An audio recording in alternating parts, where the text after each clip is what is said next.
자, 오늘 수업은 어제의 행복은 아무 쓸모 없다라는 주제로 우리가 우리 삶을 어떻게 살아야 하는지 생각해 보도록 합시다. 우리는 행복은 행복 따위는 필요 없다라는 그런 생각으로 그러면 어떻게 살아야 하는지 생각해 보도록 하죠. 자, 내용은 학생과 노학자가 서로 대화를 하고 있습니다. 이때 다른 학생이 이렇게 물었다. 선생님, 행복은 이성적인가요? 감성적인가요? 스스로 찾아내라 하셨지만 그 정도는 알려주실 수 있지 않나요? 자, 이 수업을 듣는 여러분들도 우리가 어떻게 살아야 하는지, 행복 말고 무엇을 위해 살아야 하는지 스스로 찾아보시기 바랍니다. 자, 우선 자네 생각은 어떤가? 잘 모르겠어서 물은 것이지만 제 생각은 둘 중 하나만 선택한다면 이성적인 것 같습니다. 자, 행복이 이성적이라고 학생은 대답을 하고 있습니다. 왜 그렇나? 우리는 삶의 목표로서 최고의 행복을 이루는 방법을 찾고 있고, 인간이 지구에서 최고의 지적 생명체로 살고 있는 것은 이성적 능력 때문일 테니, 행복도 이성의 영역이 아닐까 합니다. 그럴듯한 논리군. 그럴듯하다는 얘기는 아니라는 말이군요. 그렇네. 아니라고 생각하고 있습니다. 노학자는. 그럼 감성 영역이라는 말인데 왜 그렇지요? 감성 영역이라고 단정해서도 안 되네. 행복은 이성 영역도 감성 영역도 모두 포함하기 때문이지. 감성만으론 행복과 거리가 머네. 저도 그럴 것 같기는 했습니다만 꼭 하나만 선택한다면 어느 것이 더 중요할까요? 행복이 머무는 곳으로 이성과 감성 중 한 곳만 선택해야 한다면 감성을 선택하는 것이 좋네. 행복은 변화와 우연을 그 특성으로 하기 때문이지. 꼭 하나만 선택해야 한다면 이성을 선택하고 있습니다. 변화와 우연이라니요. 말 그대로네. 변화와 우연이란 희망과 역동 속에 있는 것을 말하지. 행복은 그곳에 있고 그것은 바로 감성과 감정이 주관하는 곳이라네. 감성과 감정은 어떻게 차이가 나죠? 어떤 차이죠? 감성은 제어 가능한 감정이라고 보면 되네. 제어할 수 없다면 그것은 감정이라고 봐야지. 자, 감정과 감성의 차이를 잘 구분하시기 바랍니다. 감정이란 어찌할 수 없는 사랑이나 분노 같은 것이군요. 그렇네. 그럼 행복은 감성이 주관하는 변화와 우연의 영역이다. 라는 정의가 가능하겠네요. 감성이 주관하는 변화와 우연의 영역. 그건 아니겠죠. 가능하다고 생각하나? 그렇게 물으시니 행복을 100% 정의하고 있는 것 같지는 않습니다. 스스로 생각해도 그럴 걸세. 행복은 큰 산과 같아서 정의되어 기술되는 순간 부분적이고 제한적 사실로 전락해 버린다네. 아무리 위대한 정신의 소유자라도 그것을 알려줄 수는 없는 걸세.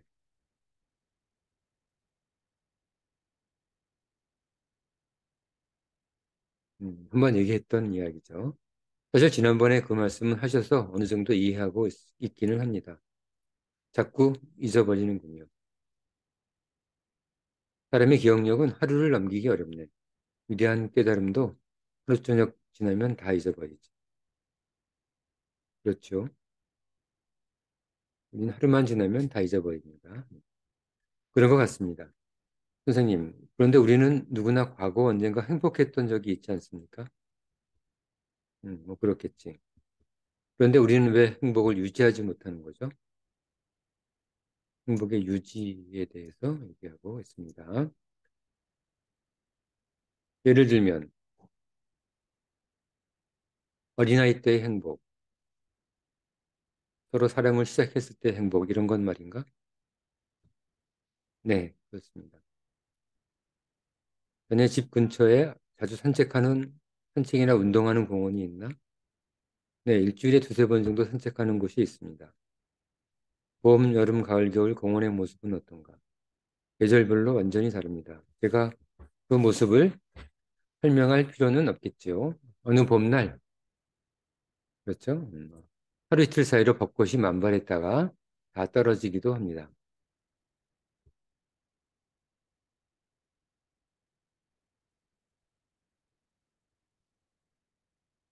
바로 그 이유 때문이네. 바로 그 이유. 네? 매일 같은 길을 걸어도 같은 것이 하나도 없는 법이지. 어제의 행복은 아무 쓸모 없다네. 자, 여기 잘 기억하시기 바랍니다. 매일 같은 길을 걸어도 같은 것은 하나도 없고 어제의 행복은 아무 쓸모 없다네.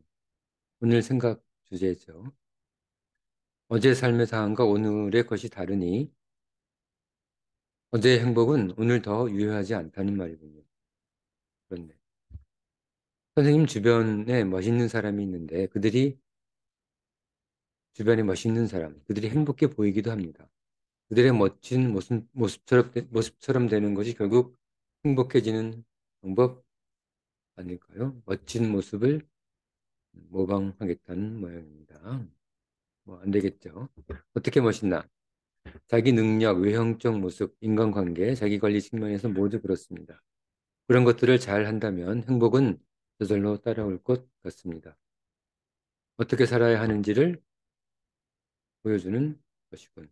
우리 어, 수업의 주제가 되겠죠. 두 번째 수업의 주제. 그렇습니다.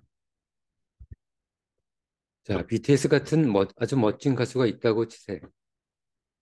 어떤 새로운 가수가 그들의 멋진 모습을 따라하면 자네는 그 새로운 가수에게서 무엇을 느끼겠나? 무슨 말씀하시는지 알겠습니다. 일간 멋있어 보여도 모방은 결국 아두이고 촌스럽다네. 그렇죠? 모방하면 음, 결코 멋있을 수 없습니다. 못 알아볼 거라는 기대는 하지 말게. 사람은 정확하게 알아봅니다. 모방하는지 아니면 자기가 원래 가지고 있는 본성인지. 자, 그러면 인간의 위대한 스승들의 이야기도 모방하지 말라는 말씀인가요? 그렇다네. 불가에서는 부처도 만나면 죽이라고 했다네. 네? 부처의 가르침을 따르는 것이 불교의 기본 아닙니까? 무슨 뜻이죠? 부처의 생각도 받아들이지 말라는 얘기죠. 이 말은. 부처도 만나면 죽이란 얘기는 부처의 생각도 죽여버리란 얘기입니다. 내 말이 맞네. 부처의 가르침을 따라야지. 하지만 불교적 깨달음을 위해서는 부처도 따라하지 말고 자신만의 방법으로 피안에 다다르라 하는 것입니다. 자신만의 방법으로 피안, 깨달음의 곳이죠. 저쪽 언덕. 어떤 경우에도 다른 사람 따라하지 말라는 말이군요. 자, 이번 주제입니다. 조금 더 엄밀히 말하면 사람의 행복은 상황에 따라 바뀌니 행복은 어제 오늘 다르고 부처와 각자의 상황이 다르니 보통 사람들의 상황이 다르니 행복도 사람마다 다르다는 말이세요. 네, 그럴 것 같습니다. 행복을 향한 길은 멀고 험하군요. 그렇네. 배가 고프면 먹어야 한다네. 음식 보기만 해서는 소용없고 남 배부른 모습 아무리 보아도 쓸모없네. 그렇죠? 남 배부른 모습, 부처의 모습 아무리 보아도 소용없습니다. 행복을 찾아가려면 자신의 길을 한 걸음 한 걸음 걸어야지. 생각만으로는 도달할 수 없으니 말이야. 자신의 길입니다. 자신의 길. 위대한 사람의 길이 아니라 자신의 길을 걸어요. 자기 배를 채우고 자기 길을 가야 한다고 하시는데 사실 이 말에는 문제가 있습니다. 어떤 문제인가? 자기만의 행복의 길을 가라는 것은 자기 만족을 하라는 자기 만족을 하라는 것 아닌가요? 뭐 어느 정도 그런 면이 없지는 않네요. 그러나 사람에 따라 행복의 질이 너무 차이가 날 수 있는 것 아닌가요? 엄청난 능력과 노력으로 이루는 행복과 적당히 요령 피우면서 얻는 행복이 어찌 같을 수 있겠습니까? 둘은 다를 수 있다고 학생이 주장하고 있습니다. 내 말이 일리가 있네. 네? 그렇게 인정을 하시면 자네 말에 일리가 있다는 것은 그 난이도와 성취도 측면에서 네, 복싱 헤비급과 라이트급 챔피언이 있다면 헤비급 챔피언이 꼭 더 행복하게 해야겠나? 아인슈타인처럼 대단한 지능을 가진 사람이 평범한 지능을 가진 사람보다 꼭 더 행복해야겠나? 유전적으로 분명하고 성실하게 태어난 사람이 그렇지 못한 사람보다 꼭 행복해야 한다고 생각하나? 물론 꼭 그런 건 아니겠죠. 하지만 그들이 느끼는 행복감에는 조금 차이가 있지 않을까요? 자, 여기 잘 기억하시기 바랍니다. 그건 성취감이지 행복감이 아니라니. 어린 시절 딱지치기에서 이겨 친구 딱지를 따거나 동네 골목길에서 축구 시합에서 이겨 느꼈던 행복이 어릴 때 아주 순수했던 행복이죠. 아인슈타인이 상대성 이론을 완성하고 발표할 때 느꼈던 행복감보다 못하다고 생각하나? 그렇게 말씀하시니 정확히 기억이 나지는 않지만 어릴 때 느꼈던 행복감도 꽤 대단했던 것 같기는 합니다. 그렇죠? 그럼 어릴 적 느꼈을 아이의 행복과 아인슈타인이 느꼈을 행복의 공통점은 무엇이겠나? 공통점이 무엇일까요? 생각해 보시기 바랍니다. 어릴 적 느꼈을 아이의 행복과 아인슈타인이 느꼈을 행복의 공통점이 무엇인가?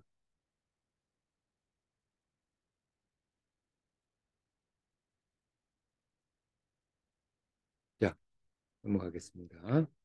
아마 노학자가 대답을 해줄 겁니다. 지금 어제의 행복은 아무 쓸모없다는 주제로 공부하고 있습니다. 어린 나이와 아인슈타인, 행복의 공통점이라 어렵군요. 시간을 줄 테니 잘 생각해 보게. 성취의 내용은 다르지만 무언가 이루었다는 것이 공통점이군요. 무언가 이루었다는 것. 잘 맞추었네.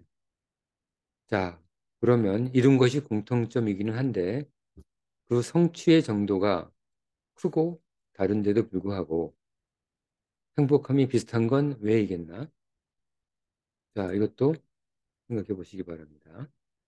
성취의 정도, 아니, 그 상대성 이론, 그리고 딱지치기에서 이기는 것, 성취의 정도가 엄청 다른데도 불구하고 행복감이 비슷한 건 왜 그럴까? 음, 혹시 절실히 원하는지에 따라 행복의 크기는 결정되는 것 아닌가요? 자, 학생이 답을 맞추었습니다. 바로 그렇네. 그 절실함에 있어 어린아이와 아인슈타인이 비슷했던 것이라네. 그렇습니다.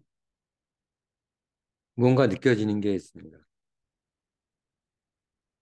뭔가 깨달은 바가 있는 것 같습니다. 그런가? 한여름 뜨거운 태양과 한겨울 차가운 바람 사이에 사람은 누구나 별로 다르지 않다니. 누군가 자신을 아무리 하찮게 보더라도 말이지. 자신이 아무리 하찮아도 자신이 갈망하고 절실하게 원하는 것은 그리고 그 절실함을 이루었을 때 느끼는 행복은 다르지 않겠죠. 자, 행복은 공평할지도 모르겠습니다. 행복은 공평하다. 잘 기억하시기 바랍니다. 그렇네. 그런데 선생님, 사람이 왜 행복해야 하는 거죠? 행복하지 않아도 불행하지만 않다면 그럭저럭 살 수 있는 것 아닌가요? 자, 지금 우리 수업 전체의 주제가 되겠습니다. 꼭 행복해야 할 이유는 없는. 그럼 꼭 이 수업을 들어야 할 이유도 없는 거네요. 그렇겠죠. 그렇다네. 그렇다고 하시면 그래도 행복을 찾으면 무언가 좋은 것이 있을 것 아닙니까? 있기는 하네만. 그게 뭐죠? 성구적 삶을 살아갈 수 있다는 것이네. 성구적 삶. 행복을 발견하면 성구적 삶을 살 수 있다. 그럼 행복은 성구적 삶과 어느 정도 관련이 있다고 볼 수 있겠습니다. 네, 앞서가는 삶을 말씀하시는 건가요? 행복의 길을 찾으면 사람들을 인도할 수 있다는 말인가요?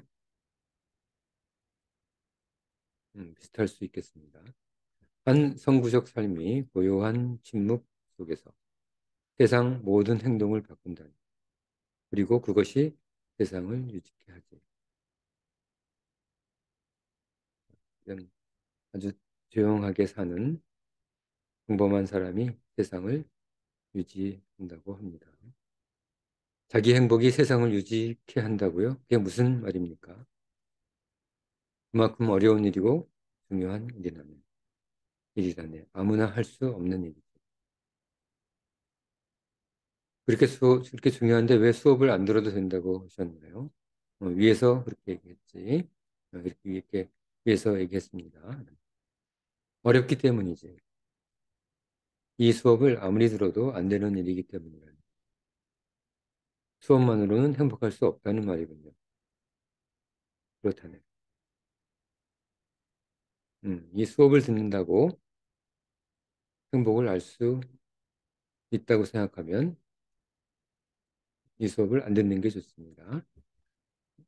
이 수업을 들어도 행복은 알 수 없고 스스로 행복은 찾아야 하겠죠. 좀 길잡이 역할은 하겠지만 자, 그렇다네. 그 정도는 저희도 알고 있습니다. 그렇게 어려운 일이라면 오히려 더 도전해보고 있습니다. 그렇죠. 이렇게 어려우니 도전할 만한 가치가 있는 거겠죠.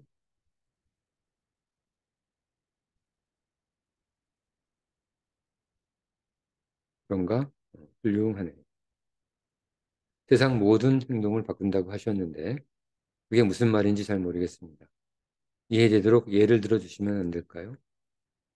우리 주위 사람을 행복하게 해보게. 내일은 그들이 나를 행복하게 해줄 것이야. 이것이 세상을 바꾸게 하는 일이죠.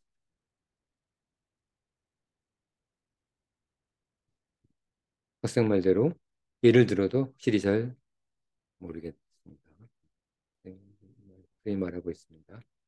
자, 노학자는 모든 걸 다 알 필요는 없다네.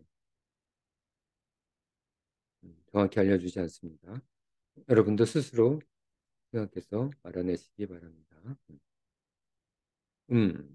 우리가 지금 행복을 수업하지만 오히려 불행을 연구한다면 행복할 방법도 알 수 있지 않을까요? 불행을 연구한다. 다른 관점입니다. 좋은 생각이네. 우리가 불행을 벗어나면 행복하다고 하지 않았습니까? 그랬지. 좌표축을 그리고 y값이 마이너스에서 플러스로 바뀔 때 행복하다고 우리는 얘기했었지. 그랬지. 그럼 불행을 벗어나는 법을 찾으면 되겠군요. 그렇겠네. 야, 어떻게 벗어나죠? 불행에서 어떻게 벗어나겠나? 불행의 이유, 그 원인을 찾아 그것을 없애는 거겠죠. 불행의 이유가 가난이었다면 열심히 돈을 벌고, 불행의 이유가 능력 부족이었다면 열심히 실력을 키우고, 뭐 이런 거죠. 정답은 정답인데, 행복한 정답입니다. 그럼 평범하지 않은 다른 방법이 있나요? 자, 우리 살펴봅시다. 자, 내가 말한 대로 불행의 이유를 해결할 수 있다면 사람은 그걸 불행이라고 느끼지 않는다. 이게 그 이유입니다. 네? 무언가 열심히 해서 해결된다면 그게 무슨 불행이겠나? 불행은 사람이 아무리 애써도 잘 안 될 때 느끼는 것. 그것을 불행이라고 하겠죠. 그렇네. 그렇긴 그렇네요. 어둠 속에서 어둠을 피해 달아날 수는 없다네. 침착히 그리고 조용히 아침을 기다리는 것이 좋지. 무조건 기다리라는 말은 아니겠죠. 앞에도 한번 나왔었습니다. 이 말은. 희망을 갖고 불행의 시기를 침착히 그리고 묵묵히 자신이 할 수 있는 것을 하면서 넘기라는 말일세. 침착함과 묵묵함이 시간의 도움을 받아서 불행에서 출구를 알려줄 것이네. 자, 여기서 침착함과 묵묵함 이것이 우리를 불행에서 벗어나게 해줄 거라고 말하고 있습니다. 네, 특별한 방법은 아니지만 그럴듯한 방법인 것 같기도 합니다. 불행 속에서 사람이 침착함과 묵묵함을 유지할 수 있을지는 의문이긴 합니다만 거기에 희망을 갖는다는 것도 쉽지 않아 보이고요. 자, 불행을 이기는 방법이 쉽다면 행복하지 않은 사람이 있겠는가? 있겠죠. 행복하지 않은 이유는 삶의 불행과 불행의 잔재가 남아있기 때문이다. 역시 행복은 불행의 부재로 충분할지도 모르겠습니다. 그럴 수 있네. 불행으로 행복이 다 가려져 숨겨지는 것이지. 우리는 불행의 영향으로 어, 행복에서 멀어지는 것이죠.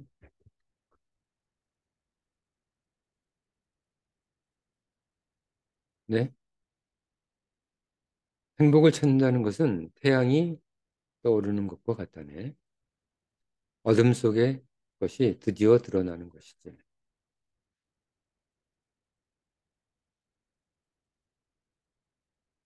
그런데 이때 어둠 속에 없던 것이 새로 생성되는 것은 아니네.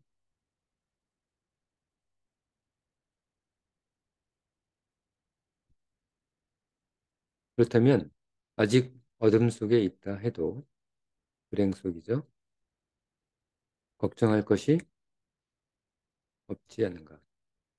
음, 불행 속에도 이미 행복은 존재한다는 걸 알겠죠. 자,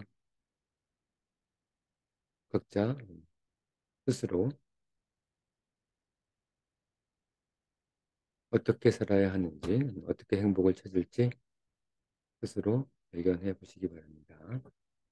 노학자의 말을 잘 참고해서 자, 다음 주제는 다음 우리가 어떻게 살아야 하는가에 대한 주제는 성공의 길과 행복의 길은 서로 다른 길이다라는 주제로 공부하도록 합시다.